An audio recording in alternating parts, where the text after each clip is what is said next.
Hey, it's me, the ugly half of TBG.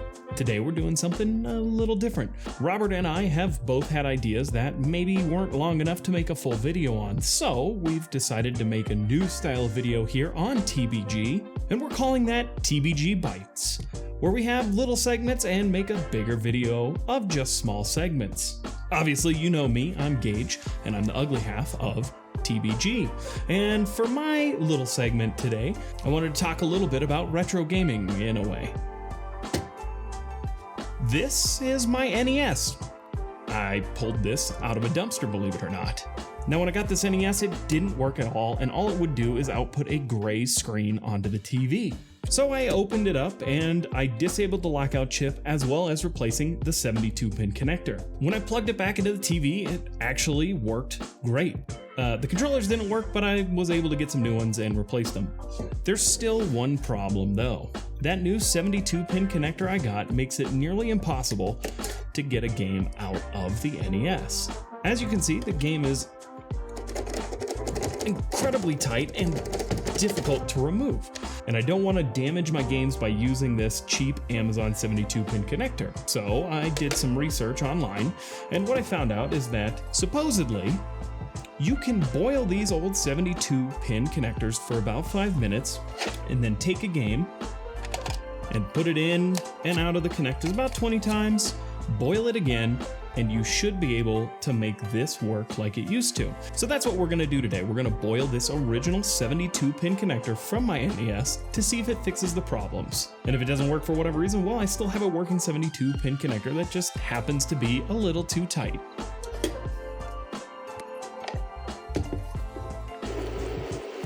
We're gonna go ahead and dunk this in the water. I'm gonna set a timer here for 5 minutes. We're gonna let this boil for 5 minutes, turning it over a few times, and we're gonna see what happens. Oh my God, it doesn't fit. Well, this is just gonna have to do.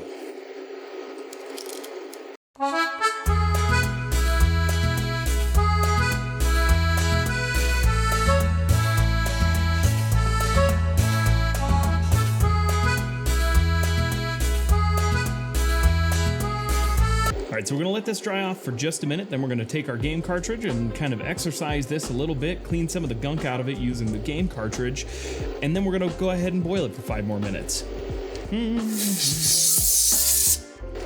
Alright, so I'm gonna go ahead and use this game, The Last Starfighter, and do this a few times.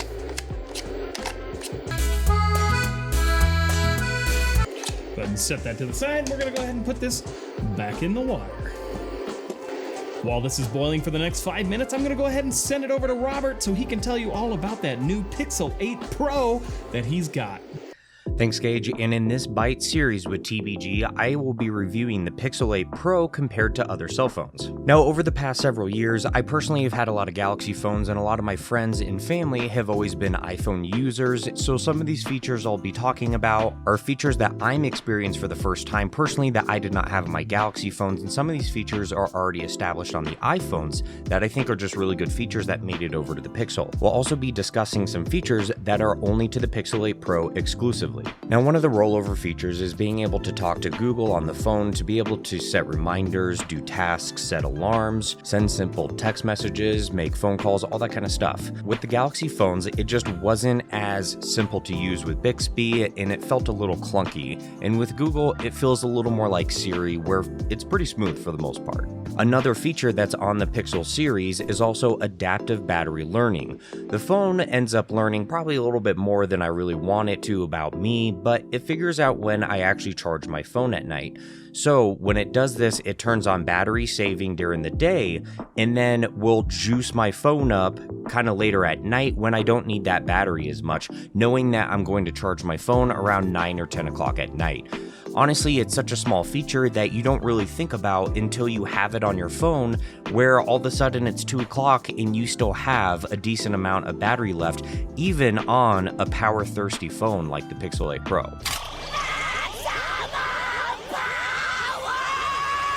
Now for some of the features that aren't on any other phone that I am thoroughly enjoying is like the Class 3 face unlock recognition. The Pixel 8 Pro is the only phone that can actually do facial recognition to activate and be able to use your credit cards while paying for things out in public. It's a security software that has to be integrated into the phone that actually can recognize your face down to the degree that even the credit card companies are comfortable with. Now, the phone comes with a lot of AI tools where it can help redesign or build new desktop backgrounds and all that kind of stuff, which personally I thought were interesting and they're kind of cool. But honestly, I always end up just using my own pictures or other pictures that I find online and download. When it comes to the AI integrated camera ones, those have been pretty impressive to use. For instance, I was able to take this crappy picture that was taken on an iPhone and plug it into the camera's AI tools. The AI then went and looked at the pixelated people on the picture, and it was able to spit out a recommendation for us and basically said, "You guys look so terrible, we're going to delete you all and put a bush in your place." I'm just kidding. That's not a very impressive feature. But in all reality, it is really cool that it was able to recognize just people and then go ahead and delete it for you, and that's what I actually asked it to do. I've been able to use the AI tools for Magic Eraser just to clean up photos with me and my kids at the aquarium and removing glares on the glass and stuff like that. That really helped improve the picture. I was also able to take the AI tools and improve this super happy picture of me and give it a blurry background, give it some HD colors. I was even able to delete this beer glass that was sitting in front of me that I personally kind of felt was a little distracting towards the entire photo.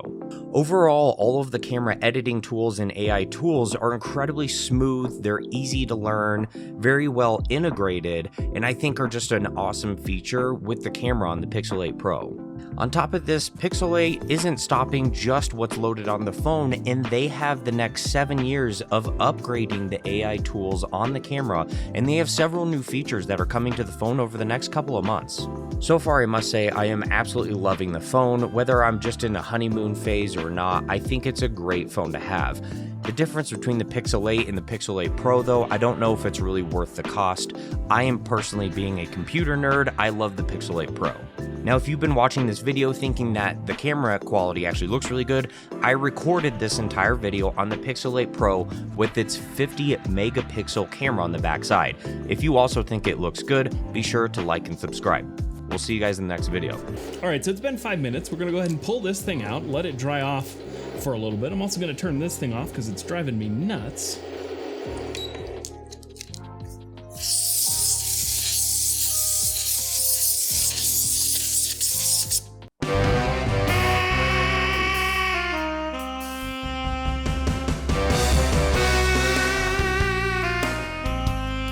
While we're waiting for this to dry, we're going to open up the old NES and take out the other 72-pin connector and replace it with this one.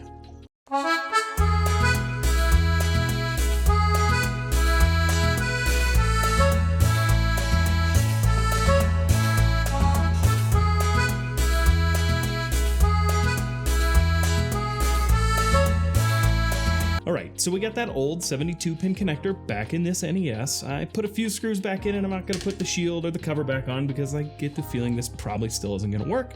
We're going to go ahead and put Super Mario and Duck Hunt back in here. I'm going to go hook it back up to my TV and let's see if it works.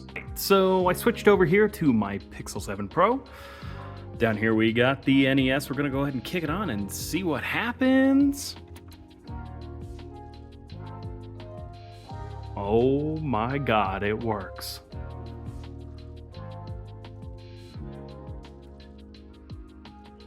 Whoa, okay. All right, so I switched over to my Pixel 7 Pro here because I'm curious to see if it continues to work right. We'll go ahead and reset it here in a minute and see if it keeps working, but this is definitely working on the... This is definitely working after we boiled that 72 pin, and I'm absolutely shocked, to be honest with you, because I thought there was no way that that was going to fix the problem. So now that we're going on to here, I'm going to go ahead and reset it and let's see what happens. It legitimately fixed the gray screen problem I was having, and I didn't even film it broken because I thought for sure this wouldn't work. Okay, so my camera ran out of storage while I was filming the outro, so I'm back here on my computer just gonna record a quick one here, and you guys can watch some gameplay of SimCity or something while I say just a couple things to everybody who watches this video, and especially if you're subscribed to the channel. First of all, both Robert and I would like to thank everybody for watching any of our videos, and a special thank you to everybody who is subscribed to the channel. It means a lot to us. Our channel isn't big by any means, but we're both very happy with how much growth we've seen over the course of this year. We hope you continue to watch the channel and stick around because we have some better quality videos coming out in the future. And please, if you have any suggestions or ideas for videos, leave us a comment. We always read them and we appreciate any feedback or ideas we get. With that being said, for me and Robert, thank you very much for watching, and we'll see you guys on the next video. Later.